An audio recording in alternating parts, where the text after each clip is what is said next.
Rembang 24 Februari 2026. Kosmologi air. Sebuah pandangan dunia yang menempatkan air sebagai pusat, sebagai hal pokok utama dan terutama sebagai titik epicentrum dari berbagai kegiatan manusia, sebagai kebutuhan yang tidak tergantikan oleh hal yang lain, menempatkan air sebagai inti kunci, ya. Dan ini kita temukan dalam berbagai tradisi, dalam berbagai kebudayaan di berbagai negeri, terutama di Nusantara, di masa lalu dan masa kini. Di masa lalu, peradaban manusia selalu dekat dengan air, mulai dari perairan darat, ya, sungai, danau, rawa-rawa, ataupun di perairan laut, yaitu selat-selat maupun di samudera, gitu ya. Mulai dari India, ya, di peradaban Cina awal, peradaban Mesir, Mesopotamia, kemudian Romawi, Yunani, di peradaban di berbagai wilayah Amerika, benua Amerika, itu kita dapatkan tidak jauh dari air, entah itu sungai, entah itu samudra. Di Nusantara sendiri kita menemukan berbagai fosil manusia purba itu tidak jauh dari sungai-sungai besar, mulai dari Sungai Bengawan Solo, ya, di Sangiran, Trinil, dan lain-lain. Itu kita mempunyai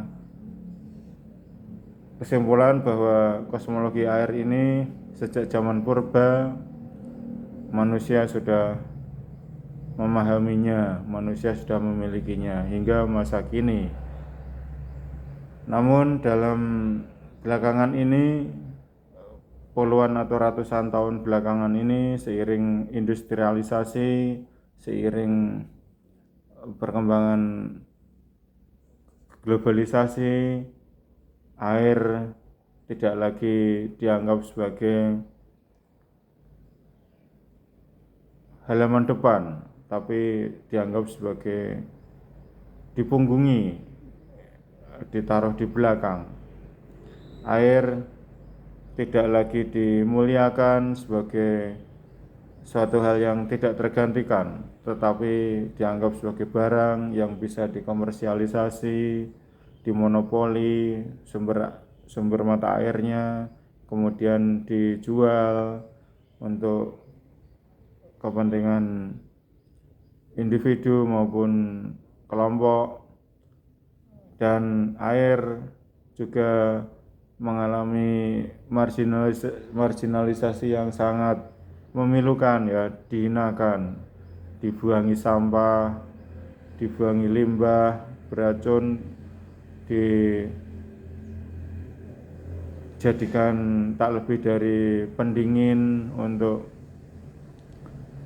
reaktor nuklir, dijadikan pendingin untuk barang-barang elektronik, kecerdasan buatan, dan lain-lain. Air disuruh bekerja terlalu berat dan disuruh bekerja dengan terlalu hina, ya.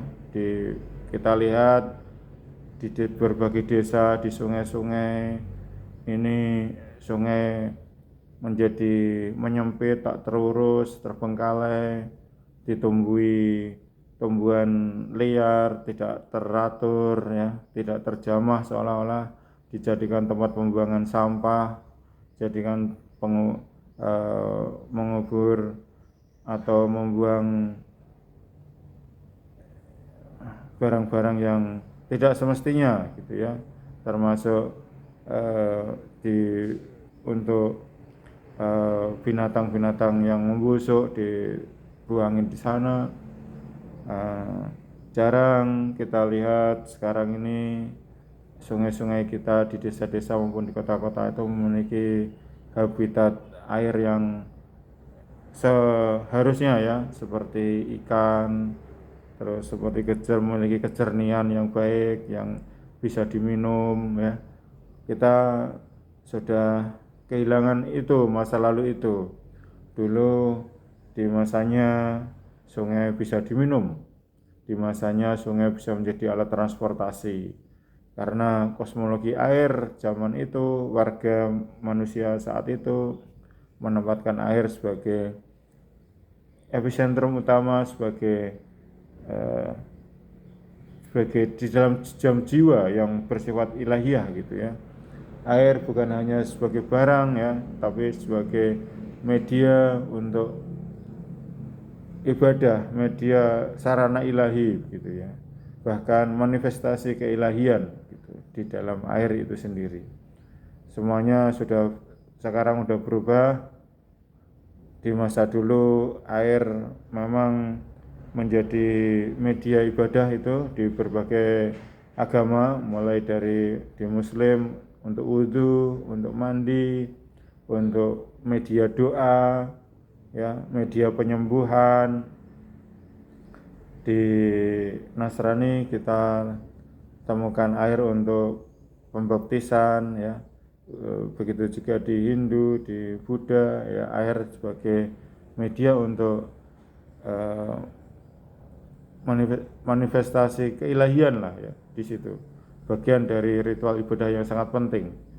Namun belakangan ini air tidak lebih dari rupiah ya, tidak luput tidak ya hanya bagian kecil daripada harga-harga yang tidak terlalu berharga begitu kira-kira.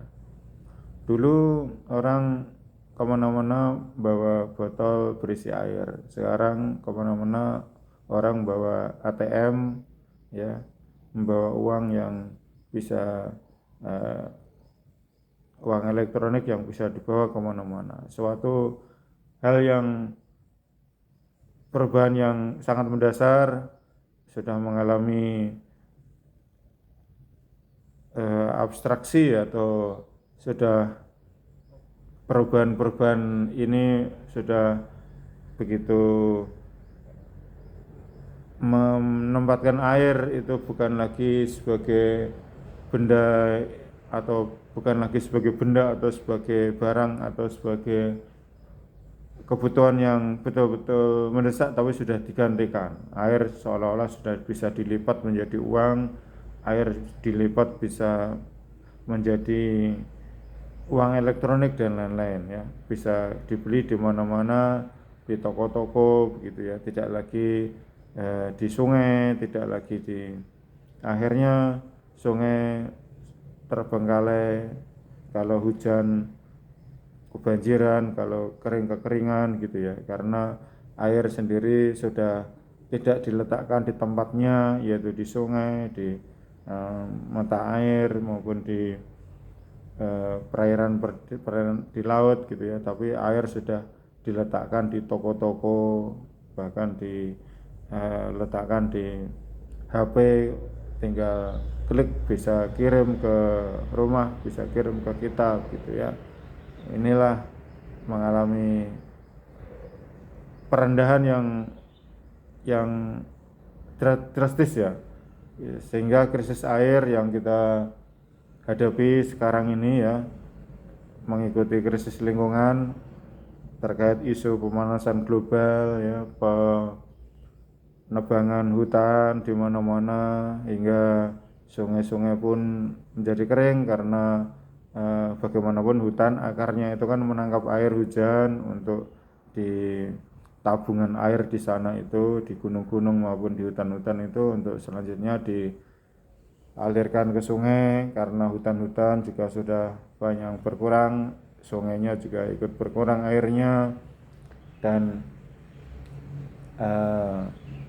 karena kebijakan industrialisasi, pabrik-pabrik mencemari lingkungan gitu, bahkan limbahnya dibuang juga di sungai, air menjadi kehilangan ikan gitu, menjadi sungai-sungai menjadi rendah airnya, menjadi kering, tidak bisa untuk pelayaran ya, perahu-perahu udah hilang dari sungai-sungai.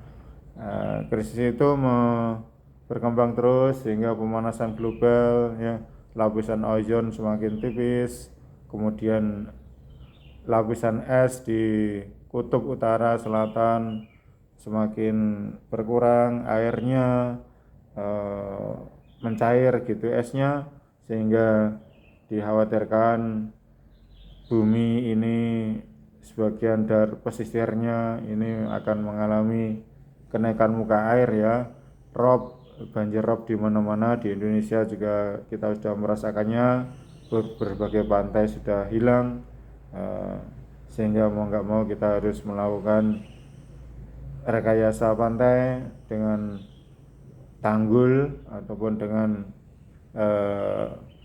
penanaman penghutanan mangrove dan lain-lain. Itu kita sekarang sedang mengalami hal itu. Ini tidak lepas dari perubahan kosmologi air itu sendiri ya.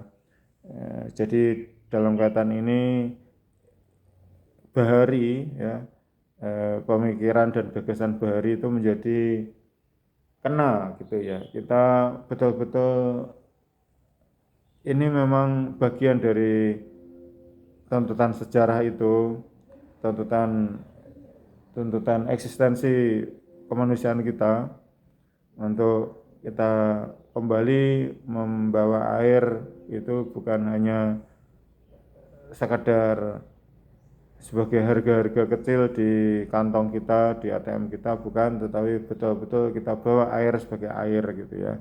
Air di halaman depan rumah kita, di sungai-sungai kita, di rumah kita juga gitu.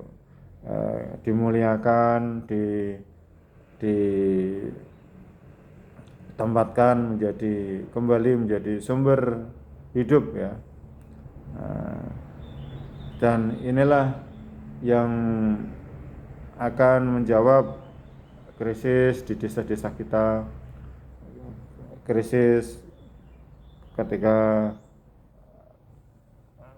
sawah kehilangan produksinya ya, kehilangan tenaga untuk menghadirkan panen yang baik ya, karena krisis air itu juga ketika sungai kehilangan fungsinya untuk menampung air hujan maupun untuk menampung air rembesan dari berbagai mata air gitu ya, karena hutan-hutannya habis gitu, maka hujan menjadi banjir, kemarau menjadi kekeringan, anak-anak sekolah menjadi terkena stunting begitu ya, kesehatan memburuk, malaria dan lain-lain. Nah, ini hal yang penting ya, kita sadari betul-betul bahwa kosmologi kita ini sejak zaman dulu kuno abadi ya. Ini memang air. Di Jawa kita kenal dengan toyo ya, di Sunda dengan cai, di Bali tirta, begitu juga di Sumatera, di Kalimantan, Sulawesi, di kawasan Lombok, Maluku ya. Air itu menjadi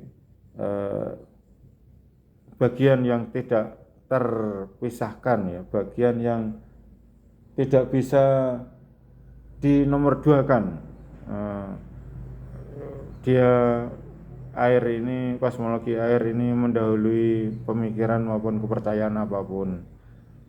Sebelum agama-agama besar datang, ya kosmologi air sudah menjadi bagian yang tidak terpisahkan dari kehadiran kita di planet ini, di negeri ini, di Nusantara ini. Jadi inilah hal yang patut kita, yang harus kita sadari, kita miliki kembali, kita tingkatkan kembali.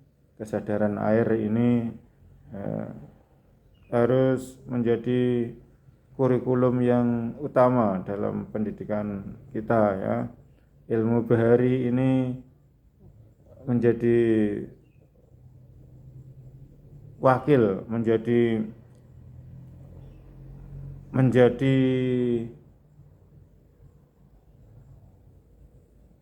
wujud dari kosmologi air di Nusantara.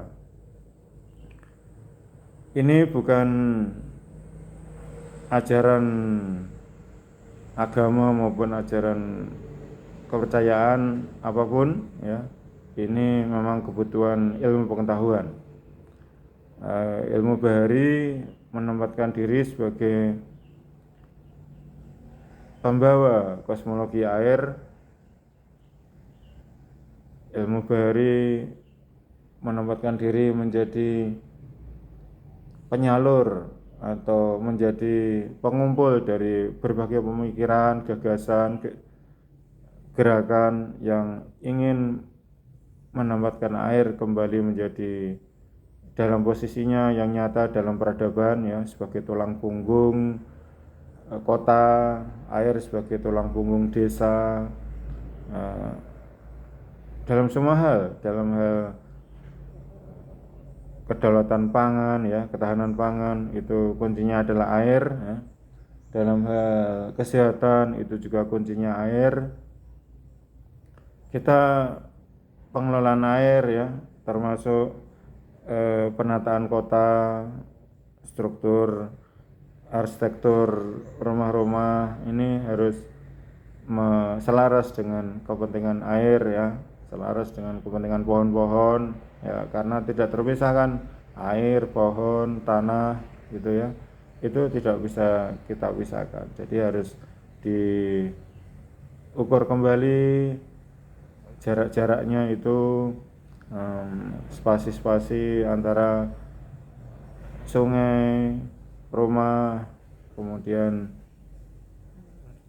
pohon-pohon, agar kehidupan kita menjadi kembali kehidupan yang manusiawi, kehidupan yang sehat, kehidupan yang enak, gitu, ya. Kita bukan robot, kita bukan entitas-entitas angka-angka, bukan, tapi kita betul-betul umat manusia organik, ya, kita ini.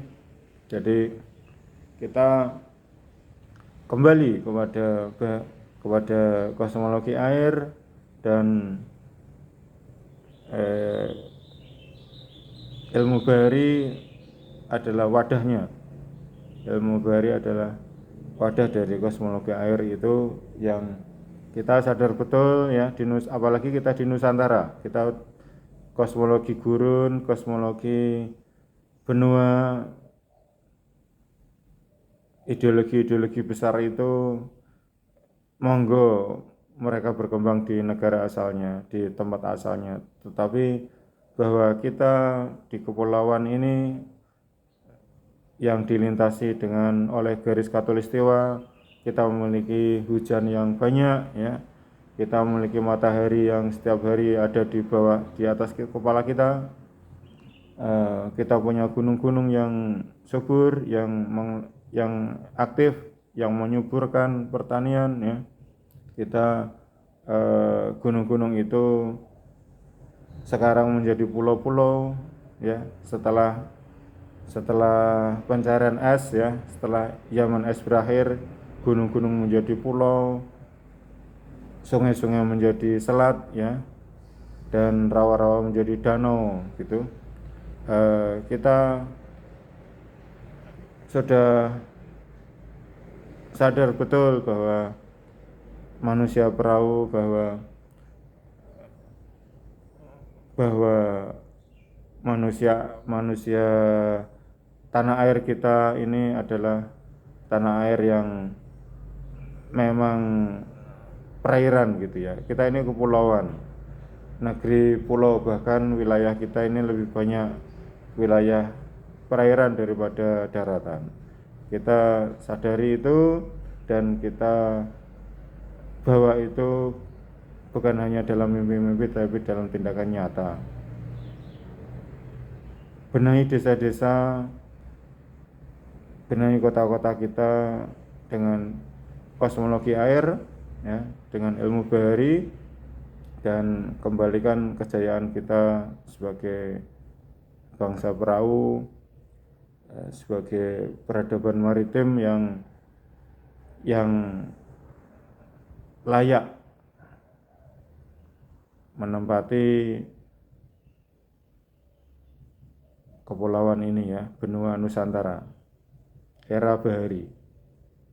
Semangat, maju terus, bismillah.